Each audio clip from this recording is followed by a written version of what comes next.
The Catholic Campaign for Human Development's vetting process is an absolute joke. I've been investigating and reporting on ongoing issues at the CCHD since 2009, and year after year, these reports prove that the CCHD has no interest in refusing grants to organizations that directly attack Catholic moral teaching. But this report has the most direct and conclusive evidence I have ever found, and I found it within seconds of looking. What we're about to show you is absolute definitive proof that the CCHD is knowingly financing an organization that is directly promoting abortion, is partnered with Planned Parenthood, and is heavily involved in the advocacy for homosexual activism. All of this and more coming up in this special report from the Lepanto Institute.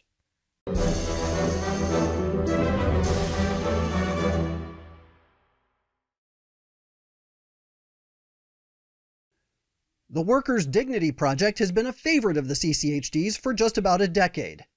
Since 2012-2013, Workers' Dignity Project has received $245,000 in grant money from the CCHD. This past year, it received a grant for $50,000. Currently, WDP is the only grantee from Nashville, Tennessee, listed at povertyusa.org. indicating that it is currently receiving funding for the 2020 to 2021 grant cycle. On the USCCB's website about the CCHD, it lists a handout titled The Gospel in Action. This handout spotlights WDP as an organization that, quote, successfully protected the life and dignity of low-income workers. It's a shame that while showing concern for the life and dignity of workers, it shows nothing but utter contempt for preborn babies. What you're about to see proves beyond all doubt that the CCHD's grant review process is broken beyond repair. The fact of the matter is that the CCHD is either thoroughly incompetent, because this information was so very easy to find, or it is complicit in financing the grave moral evils we're about to show you. At the top of each list of CCHD grantees since the 2013 to 2014 grant cycle is a statement that reads, "This list represents those groups that have been approved for a grant by the USCCB subcommittee of CCHD and successfully met all the requisites for receiving a," list the year here, "grant from the CCHD." In 2017, Ralph McLeod wrote a memorandum about some of our reports claiming, "We can assure you and your parishioners that CCHD is pro-life, pro-family, and pro-community, and will never do anything to undermine that commitment." In 2018, the CCHD published a document answering questions about its grants. The very first line of the document says, "It is simply wrong to suggest that the Catholic bishops are supporting grants to groups that advocate abortion or same-sex marriage. Catholics can be confident that the Catholic Campaign for Human Development does not fund such groups. In the rare case where a group subsequently violates the explicit conditions of its grant by engaging in such activity, funding is immediately terminated." And currently on the USCCB website, under the heading Truth About CCHD, it claims CCHD is pro-life, pro-family, and pro-community and will never do anything to undermine that commitment. CCHD monitors every award recipient through an exacting reporting process and works jointly with individual dioceses to ensure each group's harmony with authentic Catholic sensibilities. Every year, each group's grant receives the formal written endorsement of the local bishop. If the CCHD's review and monitoring process was as thorough as it claims, then there's no way that it missed this. Remember, WDP received a $50,000 grant from the CCHD in 2019, which is a full year after it was identified as a partner of Planned Parenthood's. In its 2018 annual report, Planned Parenthood of Tennessee and North Mississippi issued a special thanks to its community partners with whom it says, quote, "We work to engage our communities and fulfill our mission." Right there on that page is Workers' Dignity. And given that Workers' Dignity was identified as a community partner with Planned Parenthood in 2018, It's not surprising at all to discover that Workers' Dignity promoted Planned Parenthood on social media. On January 26th of this year, Workers' Dignity Project encouraged people to participate in a Planned Parenthood event, saying, "Hello, hello! Wanted to invite you to Planned Parenthood Action Forum. It's the meeting where they'll discuss the strategies they'll take this year against anti-abortion laws at the state level." On the morning of January 21st of this year, Workers' Dignity announced a public discussion it was hosting about abortion that would take place through Workers' Dignity's radio station, WDYO 104.1 FM, saying, "We want to know your opinion and talk about why, if, and why not practice abortion." The web meeting, titled "Let's Talk About Abortion," was hosted that evening by 2 employees of Workers' Dignity and a representative of Planned Parenthood's RAISE program. Throughout the video, the women advocate abortion, contraception, say that abortion does not kill someone, advocate for abortion as a right, and should not be illegal. Mi nombre es Catherine, yo trabajo con el programa Raíz, es parte de la clínica de Planned Parenthood y la parte de que yo me enfoco es organizar comunidades latinas y vamos a también compartir unos recursos relacionados a la salud reproductiva. Gracias, Catherine. Hola, mi nombre es Diana, la mayoría de ustedes me conocen, soy parte de Dignidad Obrera. Va a ser una plática informal sobre el aborto. Y bueno, mi nombre es Vanessa, también estoy ahorita aquí trabajando unas cuantas horas en Dignidad Obrera como organizadora. Y esas son, yo creo que algunas de las situaciones en donde se toma en cuenta el aborto porque son víctimas de abuso, maltrato y violencia. Y creo que tienen el derecho a decidir no optar por esta situación. En mi parecer, eso es lo que yo creo, porque sería un poco doloroso continuar un embarazo cuando fuiste víctima y maltratada, ¿no? ¿Y qué más?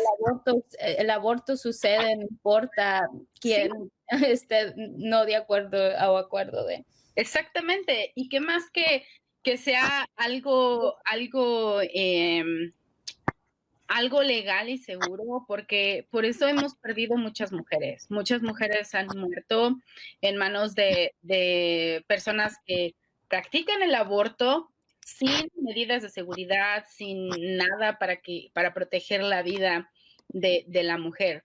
Entonces, yo creo que en cualquier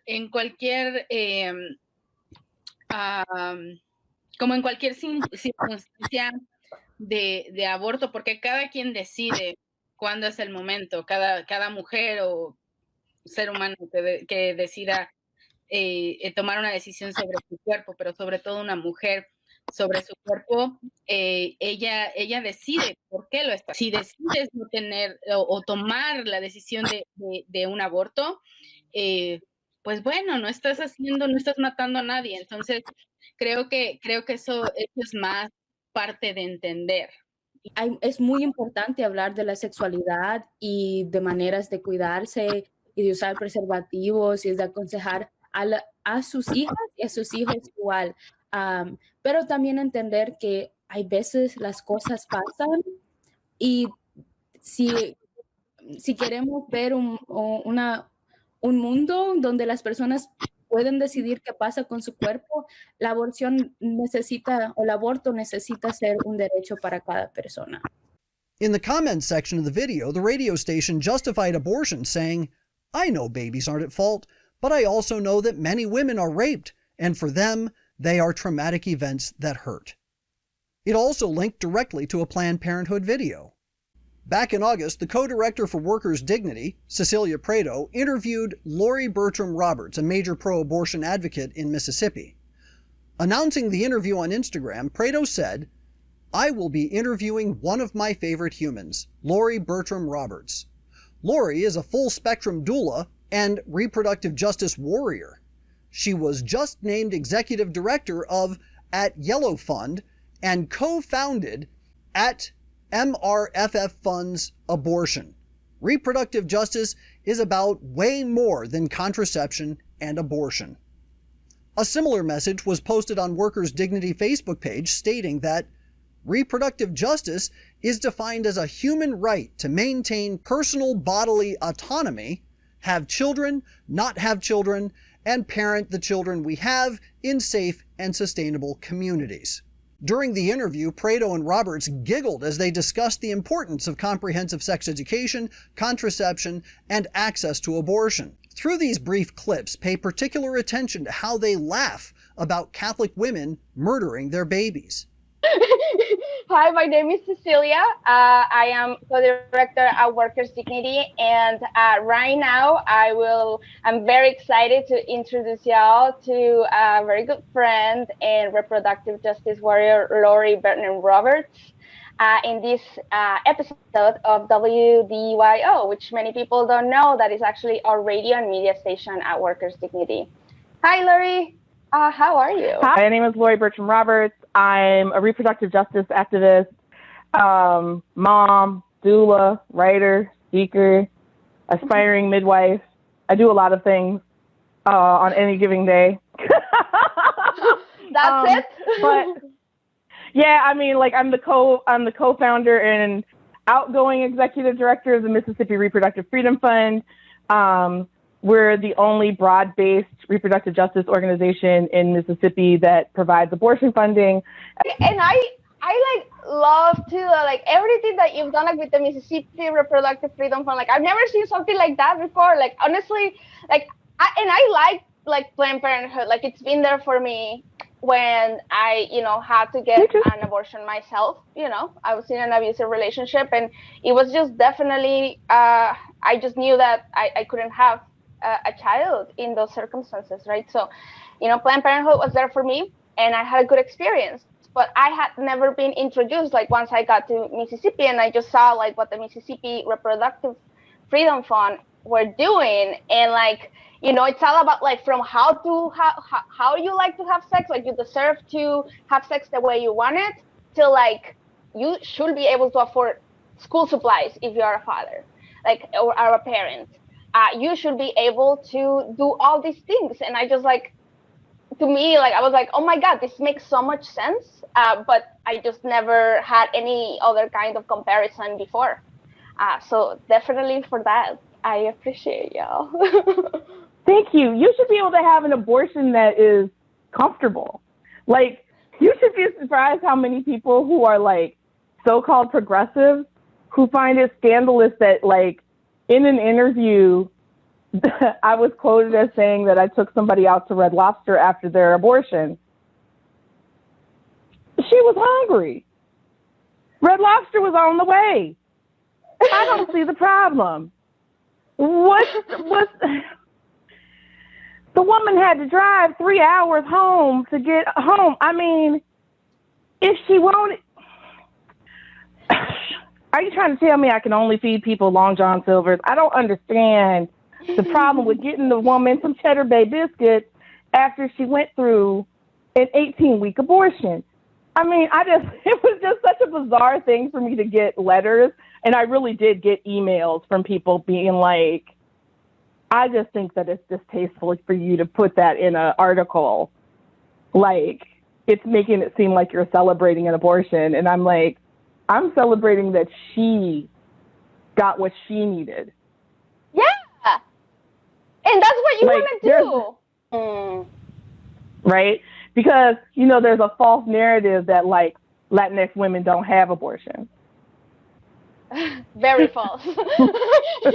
So false. Because all y'all supposed to be Catholic, and Catholics don't have abortions. And I'm like,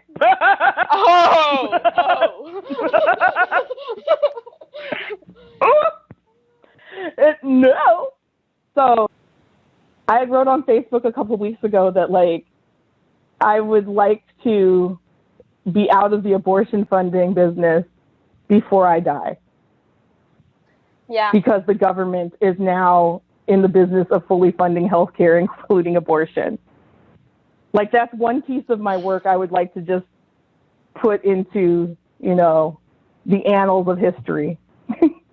right? That's one that the government could just easily take off my plate. There's so much other things that I could be working on. In September of 2020, Workers' Dignity promoted Laurie Roberts' Yellowhammer Fund's message that, quote, "You have a right to live in safe, secure communities where you should be able to get reproductive health care," with the hashtags abortion fund, abortion access, abortion is health care, abortion is essential, abortion is normal, abortion forever. Here's one more. On April 16th of last year, Worker Dignity Project's radio station held an interview with several women in various health fields, including an advocate for abortion and reproductive rights. Throughout are several promotions of abortion as a right. Here we have 3 amazing guests today. We have some amazing people that are creating some wonderful work in our city. If we could just take a minute each to tell our listeners, viewers, a little bit about yourself, where you're from, and the work that you are a part of. If we could start with Brianna. Yeah, so first, thank you, Bobby, for the invitation. I'm excited about this conversation, excited to talk more about this topic. I'm Brianna Perry. My pronouns are she, her. I'm originally from Memphis, born and raised. I'm here in Nashville now. I have been for some time. And I am the co-executive director of Healthy and Free Tennessee. And we're a statewide coalition working around sexual and reproductive health and freedom. And we mainly do that through policy work. So I'm more so in the advocacy field. They sent us to war without our weapons. What does this statement speak to you? What do you all think of as you hear this? Yeah, so I would say on the advocacy side, especially people doing work in sexual and reproductive health, we have traditionally not had the resources that we've needed. So I'm thinking about like clinics that provide abortions, like all of these different, thinking about people who are pregnant and want to terminate their pregnancy, and how to navigate that, especially in places where there have been executive orders that like have essentially restricted abortion access because they governors have deemed them to not be like essential, even though they very much so are. How about your patients, your kids and their parents? You think that they're going to stand for what we have presently? I really hope not. I would love a healthcare system that works for the undeserved. So Black and brown bodies, undocumented immigrants, all kinds of immigrants, folks who, seek reproductive rights, including abortion, access to that. On this question, how can we, the Nashville community, support your work? And kind of going along with being in solidarity with healthcare workers in my field, like as a part of the executive order that was put out, that was talking about like non-essential services and these that also impacted abortion clinics. And so we are like in solidarity with the folks who have filed the lawsuit and are saying abortion is essential. It is very much so time sensitive. So that's another thing I want to uplift. And it was covered in the Tennessee, and I really encourage folks to check that out. And as these healthcare workers are calling for that and really pushing for people to see their what they're doing as essential, provided this very necessary service that can't hold off until later after all of this is over. So definitely being in solidarity with those clinics as well. So let's recap. The CCHD claims to have a thorough vetting and ongoing monitoring process that never allows funding for organizations that promote grave immorality. But then it completely missed the fact that Workers' Dignity had been a partner of Planned Parenthood since 2018. In 2020 and 2021, we have Workers' Dignity actively promoting Planned Parenthood on social media and openly promoting abortion in video, it doesn't get much more blatant than this. But the promotion of abortion isn't the only problem with Workers' Dignity Project. Workers' Dignity Project is also a major promoter of LGBT activism. In June of 2017, Workers' Dignity Project and its radio station gave promotional support to an LGBT event called Rise Up Nashville. In August the same year, WDYO, Workers' Dignity's radio station, interviewed the leader of a transgender advocacy group, giving them a platform for promoting their work. On December 20th of 2020, WDYO announced that it would be interviewing a man identifying as a woman to promote his LGBT organization. On December 23rd, WDYO posted an interview while singing the praises of the LGBT community with comments like this: "We love the LGBT community. We all need to respect their preferences. They are beautiful." On December 28th, WDYO posted an interview encouraging listeners to support his organization and LGBT advocacy. On January 7th, WDYO again interviewed the man identifying as a woman, joining in his transgender advocacy work. Again, if the CCHD was really doing its due diligence with its monitoring and its vetting, this organization would never have received a dime from the Catholic Church. It's been promoting abortion and transgenderism since 2017. It's been partnered with Planned Parenthood since 2018. And it's been more than open about its support for the slaughter of innocent children for at least a year. And all of this while cashing in $250,000 from pew-sitting Catholics. As I said, this isn't the first time that the CCHD has been caught doing this, but this is the most recent and most direct example of just how thoroughly unwilling to fix the problem the CCHD is. It's time to shut it down permanently. Please share and like this video, hit the subscribe button, and sign the petition linked in the description below asking your bishop to withdraw from the CCHD.